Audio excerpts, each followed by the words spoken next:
land. And one of the ways that the construction industry very quickly saw to answer that was to say, hey, you embrace this modernism stuff, you can build this stuff quick, which is why a lot of it wasn't done very well. Entire neighborhoods of small modern houses began to crop up. One in Lexington was called Peacock Farm. Peacock Farm, of course, is a neighborhood of modern homes. And yet, if you know Hoover's work, you can drive around there and say, that's the Hoover. This Hoover house, built in 1957, was commissioned by Boston businessman Al Schmertzler and his wife, artist Barbara Osborne, who was thrilled to find an architect like Henry Hoover. He seemed pleased with the proposal that I made when we met, which was really a question why an inexpensive, relatively inexpensive house could not be beautiful. The challenge for Hoover was to fit a comfortable, affordable house for a family of 4 on a small lot that afforded total privacy. I am really literally on the line beyond which we would not be permitted to build. So we're close to the neighbors on one side, and one doesn't have this sense at all. Again, Hoover stages the arrival carefully. An enclosed courtyard ensures that the front door is entirely hidden from the street, and then, inside, a surprise. As one is transported out of the suburbs and, through a south-facing wall of glass, into a secluded forest. I feel as if I'm living in a blind. I have tons of squirrels, unfortunately, the chipmunks, and the birds. Even more surprising is that the forest extends into the house. Trees are planted in the ground, right in the center. Structurally, we had to have a post in the middle of the room. By making it a corner of a garden, he brings light into the middle of a fairly large space. That large space is used as an entryway, a living room, and a dining room. That is the secret of this house. There is no wasted space. And for Barbara Osborne, it works. I feel that this house is a remarkable piece of design because it is, in my view, beautiful, but having inhabited it, it is also very practical. In this small house, Hoover separated children and parents on opposite sides, affording privacy to both generations. He put in an indestructible stone floor, perfect for children riding tricycles inside, a wooden ceiling that is both beautiful and ideal for hanging birthday balloons. Finally, he created an indispensable bank of closets. I opened all the doors in the kitchen and took a look at this panorama of storage. All the practical aspects of living are all in that one unit. And yet it's such a piece of architecture, it's such a wonderful mass. And all of this grace and comfort was well within the budget. When the bids came in, they were equivalent to mass-produced, contemporary mass-produced houses, which was remarkable because, after all, it is a custom house. The design of the house worked perfectly, in part because so many elements just fell into place. We would have convergences that were just astounding, such as the panel over the fireplace. When he told me that we needed a cold air return, and I already owned this Japanese piece, which fit perfectly. In addition to getting everything she wanted in a house, Barbara also is tremendously appreciative of the opportunity to work with Henry Hoover. He helped me to see what was important in a much larger sense than simply working with an architect. And he had a way of paring down to the essentials that went beyond designing a house. And so my affection for him was tremendous as a human being. And I felt that he not only has the house enriched my life, but knowing him, definitely. Barbara Osborne has lived in this house for more than 50 years, and she has no plans to move. Like many of Hoover's clients, the house he built was meant for a lifetime.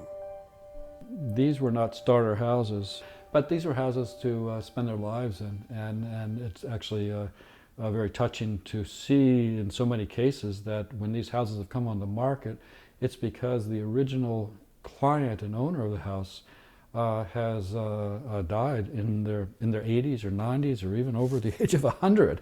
It certainly speaks well of Hoover, but it's also kind of expressive of the whole era, that he had some very devoted clients who were ready to take a risk, try something that had never been built before, and then really stuck with it in terms of staying in that house as long as they possibly could.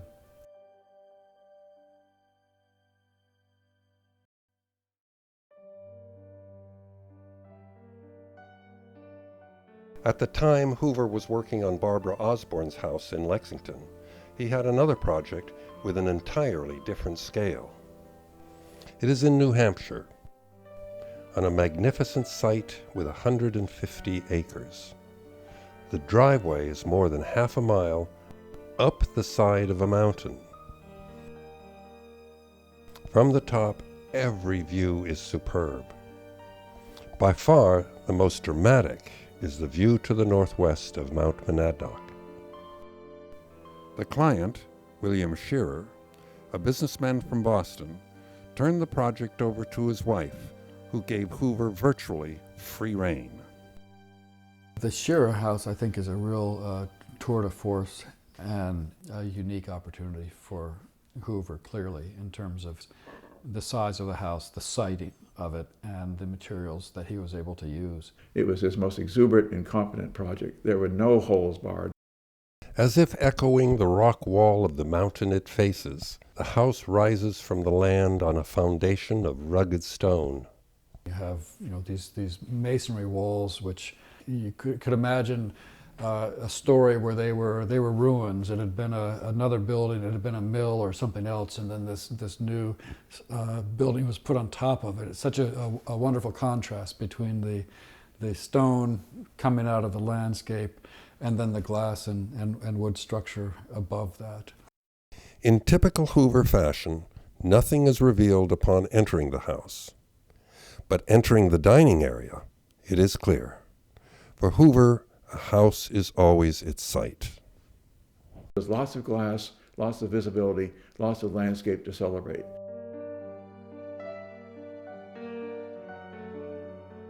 And in every room in the house, the land is the centerpiece. Hoover even constructed the house from materials the land provided: New Hampshire granite, Vermont marble, Douglas fir. The combination of materials was very unusual. You go in there and you've got the marble at the fireplace, and you've got terrazzo on the floor, and the wood and glass and steel. What is most striking about the materials is how Hoover has placed them to emphasize a dramatic contrast. The juxtaposition that Hoover has at the Shearer house of these solid masonry walls, and then he's got this very lightweight metal rail along the balconies and the decks. He's clearly interested in how light a steel construction can be in comparison to the solid masonry. The best example of that is the graceful staircase, a sculpture of steel and wood set inside a tower of solid rock. In the midst of a rather wonderfully rectilinear plan, our father designed a wonderful curving spiral staircase to a master's bedroom suite on the second floor, unlike anything I've seen at any of his houses. The Shearer house is Hoover's magnum opus. It is confident and dramatic, but it was first a house to be lived in. The daughter of the original owner, Abigail Shearer, reports that it was a wonderful place to be a child, and for her, it inspired a lifelong appreciation for living with the outside inside.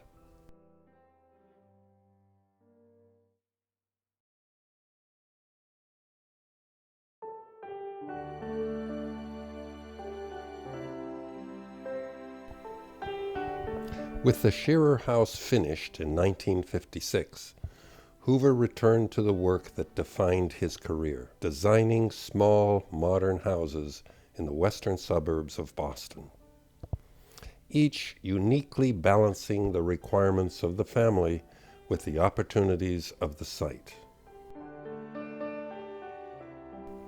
Late in his career, he designed a house on a hill in Lincoln for the Richer family, which reveals his process. I know Henry used to spend a lot of time just walking and sitting and contemplating on the site before he ever began to design the house. For the Richer house, Hoover spent an entire year exploring the site. Finally, he chose the highest point on the land for the house, a location defined by a large boulder that called for an unusual design. Our father essentially made a pinwheel plan revolving around that highest point in a way that never really quite happened since. The pinwheel allowed Hoover to accomplish an important objective. I remember his taking me into the house just before it was completed, and he said, not as a boast, but as a matter of fact, he said, "I've designed this house so that no man-made object can be seen from any of the windows, from any aspect in that house." And that was a matter of great importance to him. Oh, this is beautiful. This is absolutely beautiful. Today, the house is owned by Zoltan Shima and his wife Christina, two business people who travel extensively and who are always happy to come home to this Hoover house. One of the things that I think both Christina and I believe is that we don't like ostentatious things. So from the road, the house looks actually quite unimpressive. You hardly notice it. It is that Hoover signature again, the surprise upon entry. Until you open the doors and you see the house all the way through the other side, you don't realize what's here. So it does have that wow effect, and for people who come here for the first time. And for us, after having lived here for all these years, on a gorgeous day or after having come back from a trip, it still has the same effect. The graceful curves of Hoover's pinwheel design created an unusual and beautiful house, both outside and inside.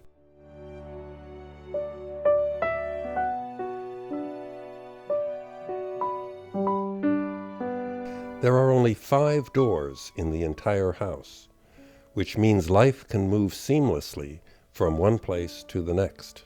But still, in all that openness, one can find complete privacy. So you can go from one part of the house to the other, never go through a door, but feel that you're actually quite comfortable. And you can watch television one side and be reading in another, and the noise doesn't transfer as much as you would think it would. The Pinwheel House, finished in 1972, was the last complete house Hoover designed in his hometown of Lincoln. The era of the custom-built, small, modern house was entering its final years.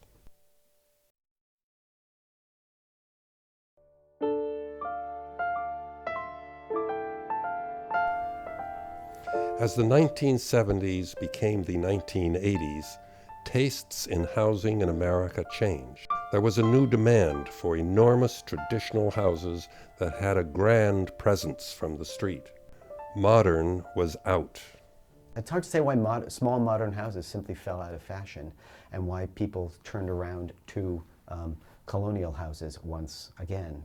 Is it a result of the bicentennial in 1976? I'm not exactly sure what it was. To make room for the new big houses, small modern houses like this one Hoover designed in Lincoln were demolished, causing considerable concern. To not preserve these houses today is really to erase a whole part of history along with some wonderful buildings. For years, the demolition of modern houses went on quietly until 2005, when a decision to take down a Hoover house in the center of Lincoln sparked a controversy that divided the town. The house was located in the protected historic district of Lincoln, an area comprised primarily of 18th and 19th century buildings. The house designed by Hoover was known as the Heck House. Originally built in 1861, it was a large Victorian, but then in 1948, its owner, Stanley Heck, hired Hoover to transform the house into a modern building. 57 years later, when new buyers asked permission to tear it down, the Lincoln Historic District Commission, over strong objections from local residents, said yes. I was appalled that the Lincoln Historical Commission caved the way they did in the first go-round of that, because there's a historic district established there. This house is in the historic district. This is clearly a historic house. And people trying to make the argument that a modern house is not historic in this day and age, especially since it was well over 50 years old at that time, is ludicrous. In the end, new buyers for the Heck House, Karen and Bruce Clark, stepped forward with a plan to renovate the house but keep its historic character. I preserved, I've restored as much as I could. I added on where I think I needed it, but I kept the integrity of the building intact. It is still clearly a Hoover house. The site is celebrated at every turn. But the Clark family went further, bringing the building into the 21st century by making sure that their house, from the materials to the lighting to the heating and air conditioning systems, is all as environmentally friendly as possible. Today, the successful preservation of the Heck House represents a victory for those who are working to defend houses of the modern movement. And their ranks are growing. Organizations like the Friends of Modern Architecture in Lincoln are springing up to promote understanding and appreciation for small, mid-century modern houses. On this autumn day in Lincoln, the house on exhibit was one that Hoover remodeled for his daughter Lucretia and Paul Giese. The original house was small and simple. Hoover preserved its main elements while adding some rooms and altering the relationship of the spaces and their functionality. 30 years later, Hoover's design proved its flexibility, and the house entered another chapter, adapting to the different needs of its owners. While there are many admirers here, it is Hoover's own house just a few miles away that remains the pride of the family. In 2008, the family decided to place this first modern house in Lincoln under the protection of the Stewardship Program of Historic New England. And most appropriately, what is protected is not just the building. It's the landscape beyond it. So even as room can't be changed, also our father's rhododendrons and walls are part of this